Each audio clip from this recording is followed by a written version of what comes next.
Welcome to Suman TV. నేను మీ ఈశ్వర్ కొక్కంటి. చిన్నారి రిషిక కుటుంబాన్ని ప్రభుత్వం ఆదుకోవాలి. తక్షణం 25 లక్షల రూపాయల పరిహారం అందించాలి.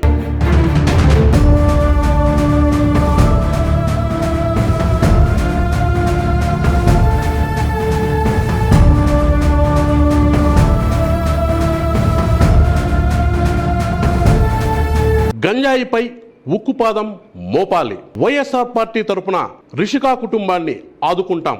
రాజంపేట పార్లమెంటు సభ్యులు పెద్దిరెడ్డి మిథున్ రెడ్డి.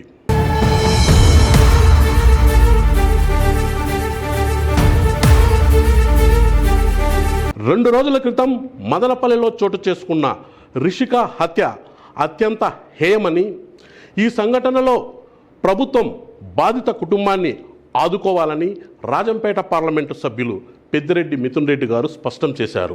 గురువారం మదనపల్లిలో జరిగిన విలేకరుల సమావేశంలో ఆయన మాట్లాడుతూ, మదనపల్లిలో చోటు చేసుకున్న సంఘటన తనను తీవ్రంగా కలిచివేసిందని ఆయన ఆవేదన వ్యక్తం చేశారు. ఈ సంఘటనలో బాధిత కుటుంబానికి ప్రభుత్వం అండగా నిలిచి తక్షణం ఆ కుటుంబానికి 25 లక్షల రూపాయల పరిహారం ఇవ్వాలని ఆయన డిమాండ్ చేశారు. అలాగే జిల్లాలో గంజాయి విచ్చలవిడిగా విక్రయాలు సాగుతున్నాయని, పోలీసుల యంత్రాంగం తక్షణం గంజాయి విక్రయిస్తున్న వారి పట్ల కఠినంగా వ్యవహరించి ఉక్కుపాదం మోపాలని ఆయన అన్నారు.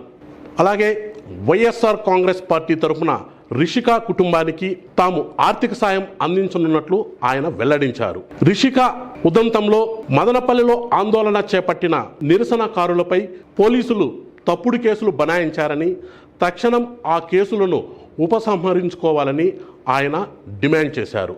విలేకరుల సమావేశంలో ఆయన ఏం మాట్లాడారో ఒకసారి చూడండి. మదనపల్లి పట్టణంలో 7 ఏళ్ల చిన్నారిని మానభంగం చేసి అతి దారుణంగా చంపేసిన ఘటన చాలా ఘోరమైన విషయం.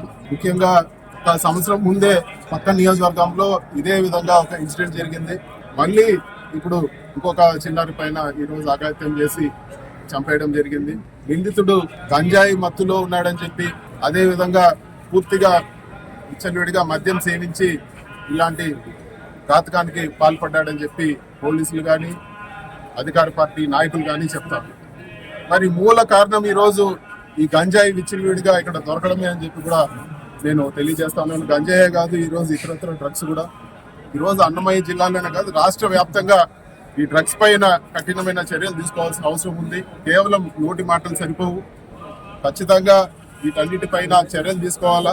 ఈరోజు ఘోరమైన విషయం ఏమంటే, పార్టీలకు అతీతంగా ఇంత చండాలమైన ఇన్సిడెంట్ జరిగిందని చెప్పి పార్టీలకు అతీతంగా రోడ్లపైకి వచ్చి ధర్నా చేస్తే, ఈరోజు నిందితులు పట్టుకొని ఈ గంజాయి ఎవరైతే చేస్తున్నారో, డ్రగ్స్ ఎవరైతే చేస్తున్నారో, అక్రమంగా మద్యం ఎవరైతే విక్రయిస్తున్నారో వాళ్ళని అరెస్ట్ చేసేది పోయి ఈరోజు ఎవరైతే పబ్లిక్ స్వచ్ఛందంగా వచ్చి నిరసన తెలిపారు, అటు వైఎస్ఆర్ కాంగ్రెస్ పార్టీ నాయకులు కానీ, బీఎస్పీ నాయకులు కానీ, ఈ కమ్యూనిస్ట్ నాయకులు అందరిపైన కూడా ఈరోజు కేసులు పెట్టినారు. ఇది సరైన పద్ధతి కాదు. మీకు పోలీస్ డిపార్ట్మెంట్ ఒకటే కోరుతా ఉన్నాను, మీకు చేతనైతే పూర్తిగా ఈ గంజాయి అమ్మే వాళ్ళందరినీ కూడా నిర్మూలించాలని చెప్పి కోరుతా ఉన్నాను. అందరూ కూడా చెప్పేది ఏమంటే, ఎక్కడైనా కానీ ఈరోజు విచ్చలవిడిగా అమ్ముతా ఉన్నారని, పబ్లిక్ డైరెక్ట్ గా విచ్చలవిడిగా ఈరోజు గంజాయి కొనుక్కొని ఈరోజు గంజాయి మత్తులో యూత్ అంతా తూలుతా ఉన్నారంటే పోలీసులు ఎందుకు పట్టుకోలేరని చెప్పి కూడా నేను అడుగుతా ఉన్నాను. పోలీస్ డిపార్ట్మెంట్ అన్నమయ్య జిల్లాలో పూర్తిగా ఈ గంజాయి కానీ ఇతరత్ర డ్రగ్స్ పైన కఠిన చర్యలు తీసుకోవాలి. ఎవరికైనా అధికార పక్షం నాయకులు బంధువులు ఉన్నా ఇంకొకరున్నా కూడా చూడకుండా ఈ డ్రగ్స్ విషయంలో కఠినంగా వ్యవహరించాలని చెప్పుకుంటున్నాం. అదే విధంగా ఈ కేసులు ఏదైతే పార్టీలకు అతీతంగా అందరూ కూడా వీధుల్లోకి వచ్చి చేశారు, కామన్ పబ్లిక్ పైన లేకపోతే ఒక సోషల్ కాజ్ కోసం ఎవరైతే ప్రొటెస్ట్ చేసినారో, ప్రొటెస్ట్ అనేది ఒక డెమోక్రటిక్ ప్రాసెస్, దానిపైన కేసులు పెట్టడం దారుణము. మేము ఈ లీగల్ గా ఈ కేసులు అన్నిటిపైన కూడా ఫైట్ చేస్తాము. అదే విధంగా ఆ చిన్నారికి వైఎస్ఆర్ కాంగ్రెస్ పార్టీ తరఫున ఆర్థిక సహాయం చేయాలని చెప్పి కూడా మేము డిసైడ్ అయినాము. తిప్పారెడ్డి గారు, అదే విధంగా నిసార్ అహ్మద్ గారు బాలిక తల్లిదండ్రులను కలిసి ఆర్థిక సహాయం కూడా చేస్తారు. అదే విధంగా అందరూ ఫోన్లు చేశారు, వాళ్ళకి అందరూ కూడా మేము అండగా ఉంటారని, కానీ ఇప్పుడు వరకు ₹1 కూడా ఆర్థిక సాయం ఇవ్వలేదు. 25 లక్షల రూపాయలు తక్షణమే వాళ్ళ కుటుంబానికి ఆర్థిక సాయం చేయాలని చెప్పి కూడా మేము డిమాండ్ చేస్తా ఉన్నాము. అదే విధంగా ఇటువంటి చర్యలు జరగకుండా, ఇటువంటి ఇన్సిడెంట్స్ జరగకుండా ఈ డ్రగ్స్ కానీ లేకపోతే అక్రమ మద్యం ఎవరైతే అమ్ముతున్నారో వాళ్ళపైన కఠిన చర్యలు తీసుకోవాలని చెప్పి కూడా మేము కోరుతా ఉన్నాము. ఇది రాజకీయాలకు అతీతంగా ఫైట్ చేయాల్సిన విషయము. డ్రగ్స్ అనేది భవిష్యత్తు, పిల్లల భవిష్యత్తు పోతుంది. ఒకసారి డ్రగ్స్కి అలవాటు పడితే వాళ్ళ భవిష్యత్తు పూర్తిగా అన్యాయమయ్యే పరిస్థితి ఉంటుంది. ఎటువంటి పరిస్థితుల్లో ఈ డ్రగ్స్ వ్యాపారస్తుల్ని ఉపేక్షించకూడదు అని చెప్పి కూడా ఈరోజు నేను కోరుతా ఉన్నాను.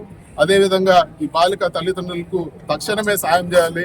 ఇక్కడ ఏమీ జరగకుండానే హెలికాప్టర్లు వేసుకొని వచ్చి ఏదో జరిగిందని చెప్పి ఒక అద్భుత కల్పన చేశారు. ఇంత ఇన్సిడెంట్ జరిగితే ఈ రోజు ఎవరు వచ్చారు ఇక్కడికి? హోంమంత్రి వచ్చారా, లేకపోతే ఎవరైనా మంత్రులు వచ్చారా? ఇంత కేర్లెస్ గా ఉండకూడదని చెప్పి కూడా మేము డిమాండ్ చేస్తున్నాం. తక్షణమే వాళ్ళకి సాయం చేయాలని చెప్పి కూడా మేము డిమాండ్ చేస్తాం.